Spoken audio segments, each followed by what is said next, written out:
Is there anything more disheartening than not being able to sleep at night? Now, it's one thing, of course, to be kept awake because your neighbor's dog is barking, or maybe you have a newborn infant at home that's waking you up more times than you would like.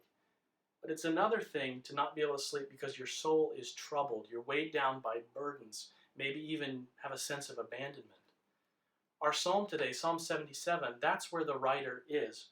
Remember that these psalms reflect Israel's time in exile, when God removed them from the land of promise because of their unfaithfulness to him.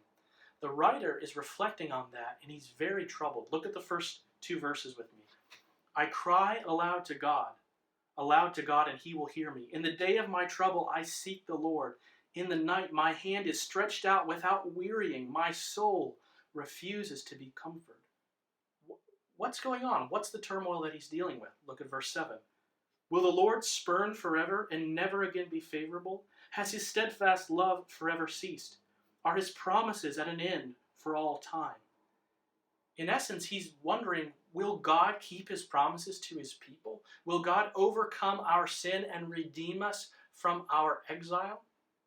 So how does he calm his troubled soul? Look at verse 11. I will remember the deeds of the Lord. Yes, I will remember your wonders of old. The remedy for his turmoil in his soul is to remember. Remember God's works in the past, specifically his redemption at the Exodus. Look at verse 16. When the waters saw you, O God, when the waters saw you, they were afraid. Indeed, the deep trembled. Verse 19. Your way was through the sea, your path through the great waters, yet your footprints were unseen. You led your people like a flock by the hand of Moses and Aaron. Though the psalmist feels abandoned, he draws great confidence from the fact that God redeemed his people in the past, and therefore we know he'll redeem them in the future. Now, of course, the ultimate example of abandonment by God is at the cross, where Jesus bore the sins of his people, and God exiled him from his presence, which is why he cried out, my God, why have you forsaken me? But Jesus was confident that God would deliver him, would raise him up, because Jesus remembered how God had redeemed his people in the past. Jesus loved the story of Jonah, because Jesus knew in the story of Jonah, God heard the prayers of his prophet and delivered him out of the belly of the fish on the third day.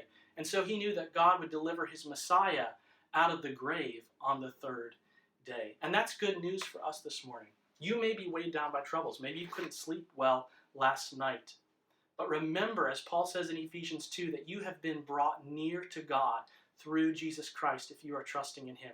You have fellowship with God now because of the redemption in the past. And let that redemption cause you to have confidence that God will complete the redemption in the future. He'll raise up your body, bring you to a new heavens and a new earth where you will enjoy unbroken fellowship with God forever. Let's remember that redemption today.